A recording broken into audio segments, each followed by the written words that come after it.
جلال الدین رومی کا اصل نام محمد بن محمد حسین اور لقب مولانا روم ہے۔ آپ ایران کے تاریخی شہر بلخ میں 604 ہجری بمطابق 1207 عیسوی میں پیدا ہوئے۔ آپ 13ویں صدی میں فارسی زبان کے بے مثل صوفی شاعر اور مبلغ تھے۔ مولانا جلال الدین رومی کی مشہور و معروف کتاب مثنوی مولانا روم فکر و فن کے اعتبار سے ایک بے مثل تصنیف ہے جو تقریباً 26,000 اشعار کا مجموعہ ہے۔ مولانا جلال الدین رومی نے 672 ہجری بمطابق 1273 عیسوی میں اونیا میں وفات پائی اور وہیں مدفون ہے۔ مولانا رومی کے اقوال زری، ضرب الامثال اور حکایات پوری دنیا میں زباں زد عام ہیں جو علوم قرآن و حدیث سے اخذ شدہ ہیں۔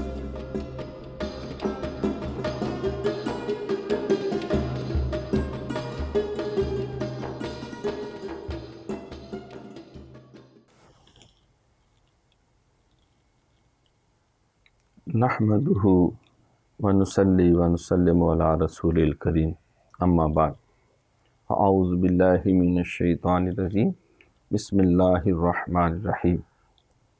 لما تقولون ما لا تفعلون، صدق اللہ مولانا العظیم و صدق رسولہ النبی الکریم۔ معزز حاضرین و ناظرین، السلام علیکم ورحمۃ اللہ وبرکاتہ۔ درس مثنوی مولانا روم مست بادہ قیوم رحمۃ اللہ تعالی علیہ کی مبارک نشست ہے۔ مثنوی و معنوی و مولوی ہست قرآن در زبان پہلوی، اور مولوی ہرگز نہ شد مولا روم تا غلام شمس تبریزی نہ شد۔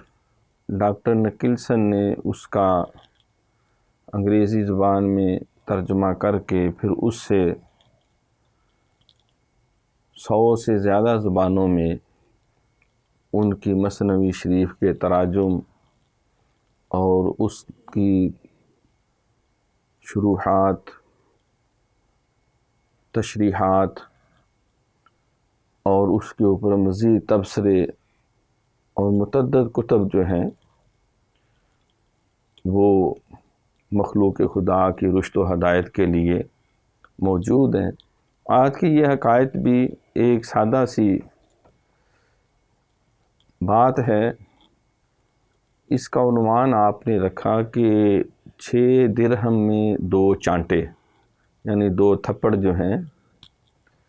آپ بیان فرماتے ہیں کہ ایک مریض جو خاصا لاغر اور کمزور ہو چکا تھا اور بیماری اور دوائیوں سے بہت زیادہ آزردہ اور تنگ تھا، کسی ماہر طبیب کے پاس وقت لے کر خصوصی طور پہ حاضر ہوا۔ حکیم صاحب نے بڑی ہی توجہ اور دیانتداری کے ساتھ اس کا معائنہ کیا، اس کی بیماری کی نوعیت کو دیکھا، اس کے پاس جو نسخہ تھا دوائیوں کا، پرسکرپشن، اس کو بھی دیکھا۔ جو اس سے پہلے متعدد حکاماء اور اطباء اور ڈاکٹر اس کو دوائیاں تجویز کر چکے تھے، بیماریوں کی تشخیص کر چکے تھے، اس کا بھی جائزہ لیا اور اس نتیجے تک پہنچے کہ یہ تقریباً لا علاج امراض میں مبتلا ہے اور اب اس کی زندگی کے دن گویا کہ گنے جا چکے ہیں۔ سوکھ کر وہ کانا ہو چکا ہے، ہڈیوں کا پنجر ہے۔ تو ان حالات میں اس کو دوائیوں کے جمیلوں میں ڈالنے اور پھنسانے کی بجائے، جبکہ اسرائیل کا آنا بھی اس کے قریب ہے، تو اس کو فری ہینڈ دیا جائے اور اس سے کہا کہ بھائی تم اب دوائیوں کی بندش سے آزاد ہو، جو دل میں آتا ہے کرو، جو جی میں آتا ہے کھاؤ، کسی دوائی کی تمہیں ضرورت نہیں، زندگی کو پورے شوق کے ساتھ تم انجوائے کرو۔ لہٰذا مجھے تم ایک اتھارٹی سمجھ کے میرے پاس آئے ہو تو میں تمہیں دوائیوں کی بندش سے آزاد کرتا ہوں۔ وہ مریض اس بات پہ خوش بھی ہوا، فرحاں اور شاداں ہوا کہ چلو یہ دوا دارو کے چکر سے نجات ملی، آج کے بعد دوائی کی بھی ضرورت نہیں، اور کھانے کی جو بندشیں ڈاکٹر اور حکاماں نے مجھ پہ مسلط کی تھیں، یہ شے نہیں کھانی، وہ شے نہیں کھانی، یہ نہیں، ادھر نہیں جانا، ادھر نہیں جانا، یہ کرو وہ کرو، اب سارے بندنوں سے آزاد ہو گیا۔ اب جو جی میں آئے گا کریں گے۔ تو وہ ہڈیوں کا پنجر جو مریض تھا، وہ وہاں حکیم صاحب کے مطب سے کلینک سے نکلا اور پھرتا پھراتا کہ کھلی ہوا کے مزے لوں، گھٹن کے کمروں میں رہ رہ کر ازردہ خاطر ہوں، تو دریا کے کنارے چلا گیا۔ فطرتاً تھوڑا سا وہ شرارتی فطرت تھا، مزاج تھا، دیکھا کہ ایک صوفی دریا کے کنارے بیٹھا ہوا ہے اور کوئی تسبیح پڑھ رہا ہے اور پاؤں اس نے دریا میں لٹکائے ہوئے ہیں، لیکن اتفاق سے اس نے تازہ تازہ اپنے بالوں پہ استرا پھروایا ہوا تھا اور وہ سورج کی روشنی میں چمک رہا تھا۔ اب مریض کے دل میں آیا کہ مجھے حکیم صاحب نے کہا جو دل میں آتا کرو، یہی تمہارا علاج ہے۔ تو اس کے ہاتھ میں کھجلی ہونے لگی اور اس نے چاہا کہ بڑا سواد آئے گا اگر اس کے یہ گول مٹول گنجے سر کے اوپر جو ہے چانٹا لگایا جائے اور اس کے آواز سے لطف اندوز ہوا جائے، کیونکہ میرے مرض کا یہی علاج حکیم صاحب نے کہا ہے کہ جو دل میں آتا ہے کرو اور جو جی میں آتا ہے کھاؤ۔ وہ ہاتھ کی کھجلی کا اس نے کہا کہ میں نے اپنی اس خواہش کو دبانا نہیں، حکیم صاحب نے کہا کہ ہاں اپنی خواہش کے پیچھے چلو۔ تو اس نے زوردار جتنی ہمت بنتی تھی اس وقت تک، اس نے وہ صوفی کو تماچا دے مارا، شور پیدا ہوا، آواز پیدا ہوئی، اور وہ زناٹے دار ہڈیوں سے بھرا ہوا اس کو تماچا لگا تو صوفی کی آنکھیں گھوم گئیں اور اس کے دل میں قہر و طیش پیدا ہوا، غیظ و غضب کہ جس نے مجھے مارا میں بھی اس کے اوپر گھونسوں کی بوچھاڑ کروں گا۔ لیکن جب مڑ کے دیکھا تو وہ لاغر اور کمزور مریض ہے اور گویا کہ وہ اسرائیل کے انتظار میں ہے۔ اب اس نے کہا کہ اس کو اگر میں نے ایک گھونسا بھی مارا تو یہ مردہ میرے گل پڑ جائے گا، اس سے برداشت نہیں ہونا، اور خام خواہ لوگ کہیں گے تو نے بندہ قتل کر دیا، یا یہ ہے کہ اتنے لاغر اور کمزور کو مارا ہے تو نے، یہ بھی میری بزدلی اور کم ہمتی میں چلا جائے گا۔ لیکن اس کو آزاد چھوڑنا بھی یہ توہین ہے کہ میرے جیسے صوفی کے ساتھ اس نے زیادتی کی۔ اس کا بازو پکڑا اور شہر کے قاضی کے پاس لے گیا اور قاضی صاحب سے سارا ماجرا سنایا کہ اس بے شرم آدمی نے وہاں دریا کے کنارے میں بیٹھا ہوا تھا، میرے یہ گنجے سر کے اوپر زور سے تماچا دے مارا، اس کو گدھے پہ بٹھائیں، اس کے گلے میں جوتوں کا ہار ڈالیں، منہ کالا کریں اور اسے شہر میں گھمائیں، اور اس کو قرار واقعی سزا دیں، اسے پتہ چلے کہ کسی شریف آدمی کو تنگ کرنے کا کیا انجام ہوتا۔ قاضی نے جب وہ مریض کا جائزہ لیا تو دیکھا یہ تو سزا کے بجائے قابل رحم ہے۔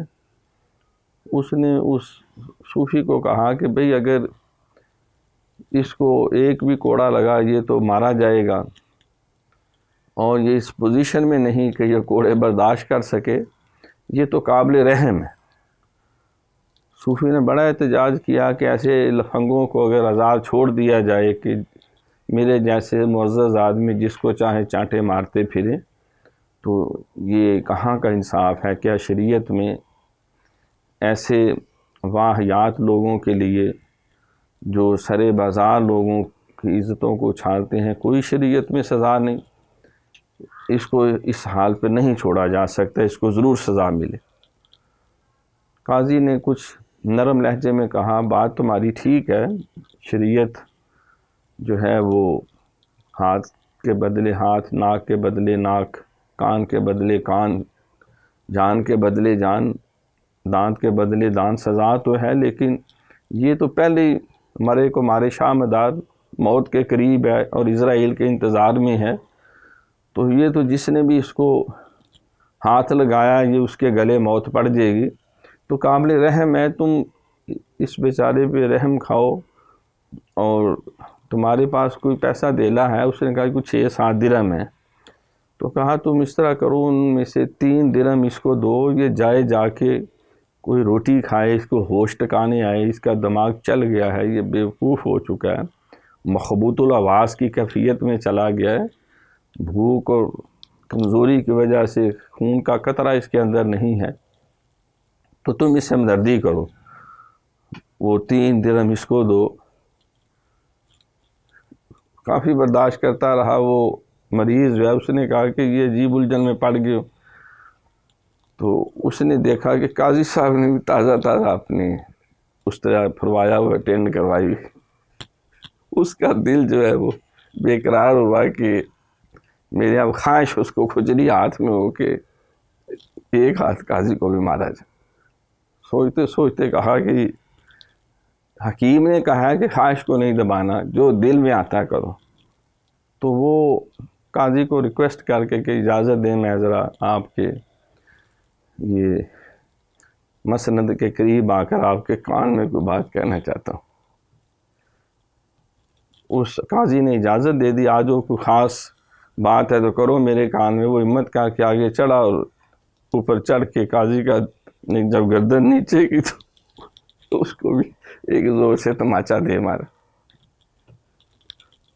قاضی کا بھی دماغ گھوم گیا تو یہ میرے ساتھ کیا ہوا.